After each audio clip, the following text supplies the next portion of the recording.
Now let's come to a very important part of the video, which is the military expeditions of the empire or the military expeditions of the Sunga dynasty.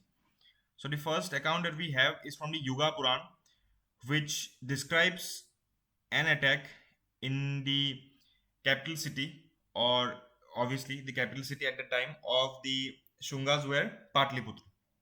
So it describes an attack in the city of Patliputra by some Indo-Greeks, and this was basically during the time of the Shungas. So this attack has been described as an attack by the Yavana community. So Yavana were basically a community from the Indo-Greek Empire, and they came all the way from Bactria. अब Bactria कहाँ है? अगर आप map में जाओगे, जो मैंने पहले सेकेंड पार्ट पे समझा था, तो आपको देखने को मिलेगा वेस्ट की तरफ जो ये बैक्ट्रियन एम्पायर है, तो ये यवनास वहां से आए थे। यवनास वहां से आए थे पाटलिपुत्र अटैक करने के लिए। तो उस टाइम पे इनको काफी सक्सेसफुली टैकल किया गया था, ये कहा जाता है। तो ये युगा पुराण में डिस्क्राइब्ड है। उसके बाद जो मालविका अग्निमित्रम में एक सोर्स ये कहता है कि there was a great battle between the Greeks and the Shungas where Vasumitra was the grandson of Pushyamitra.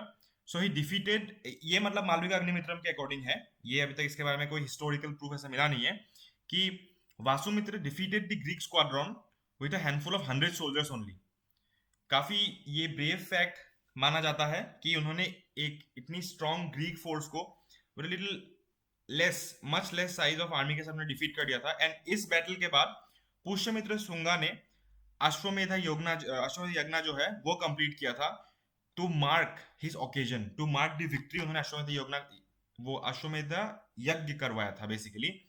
और एक और इंस्क्रिप्शन है जो धनदेव अयोध्या इंस्क्रिप्शन है, धनदेवा अयोध्या इंस्क्रिप्शन, वो ऐसे दो अश्वमेध यज्ञ के बारे में मेंशन करता है अयोध्या में, जो कि विक्ट्री के बाद हुआ था। तो बेसिकली इन्होंने माना जाता है कि इनके एक्सपीडिशंस अयोध्या में भी ये लोग जीते थे, वहां भी इन्होंने यज्ञ करवाए थे। अयोध्या ऑब्वियसली एक बहुत ही पौराणिक शहर है जिसकी बहुत ज्यादा मान्यता है। कहा जाता है भगवान श्री राम का वो शहर माना जाता है जन्म स्थान। तो वो सेंट्रल इंडिया में है, बेसिकली यूपी में। तो वहां पे अश्वमेध यज्ञ करवाया था पुष्यमित्र शुंगा ने अपनी विक्ट्री के बाद। ये जो है हमें पता चलता है धनदेवा अयोध्या इंस्क्रिप्शन से।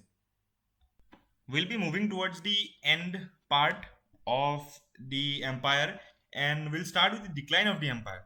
तो इस एम्पायर का डिक्लाइन कैसे हुआ था? जैसे हर एक नॉर्मल एम्पायर में हुआ था, इस एम्पायर के भी सेम रीजंस थे। फर्स्टली थे इनके वीक रूलर्स। अग्निमित्रा के बाद वैसा खास कोई स्ट्रॉन्ग रूलर आया नहीं था जो इस डायनेस्टी को या इस किंगडम को बहुत देर तक संभालते रखे।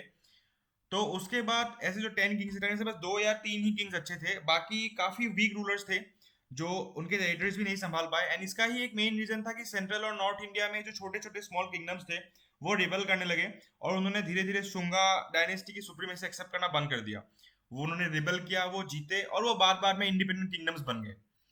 तो इन्हीं में से शुंगा एम्पायर का जो लास्ट शुंगा एम्पायर था, शुंगा एम्पायर, उसको वासुदेव कन्वा ने जो है एसेसिनेट किया था। तो जो देवाभूति शुंगा थे इनके लास्ट एम्परर, इनको एसोसिएट किया था वासुदेव कन्वा ने 73 बीसीई में। और वासुदेव कन्वा लास्ट में जाके खुद ही अपना एक कन्वा डायनेस्टी बनाते हैं। तो देवाभूति शुंगा के साथ शुंगा एम्पायर टोटली खत्म हो जाता है, एंड इसके बाद शुरू होता है Canva dynasty. So now let's come to the last part of this video, and the last part is none other than the other aspects or the other important and informative parts of the empire. So we'll start firstly with the scriptural part. So the script which was used by the Shungas were considered to be a variant of Brahmi. मतलब वो पूरा ब्राह्मी नहीं था, उसका एक variant था, and they used to write in the Sanskrit language. तो language जो संस्कृत प्रेफर करते थे, लैंग्वेज संस्कृत ही था। जो स्क्रिप्ट था वो ब्राह्मी का एक बस वेरिएंट था, उसका एक टाइप था।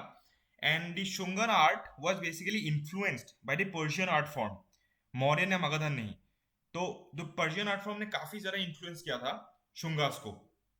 And regarding the art, education and other aspects, we can consider the example of Patanjali's Yoga Sutra and Mahabhasya. ये जो दो इंपॉर्टेंट वर्क्स है पतंजलि के, ये शुंगा एम्पायर के टाइम पे ही लिखे गए थे। तो वो काफी ज्यादा इंपॉर्टेंस बताता है उस टाइम पे जो शुंगा एम्पायर की एजुकेशन पॉलिसीज थी या किस तरीके से आर्ट फ्लरिश हुआ था, वो दिखाता है दो टेक्स्ट के द्वारा, in the presence of important figures like Patanjali. So and the concept of art also helped on the concept of art also flourished with the help of Mathura school.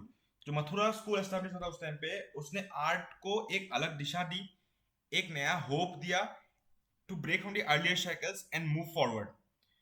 Also a very important example or a very important specimen of the Shunga Empire is the stupa at Bharut.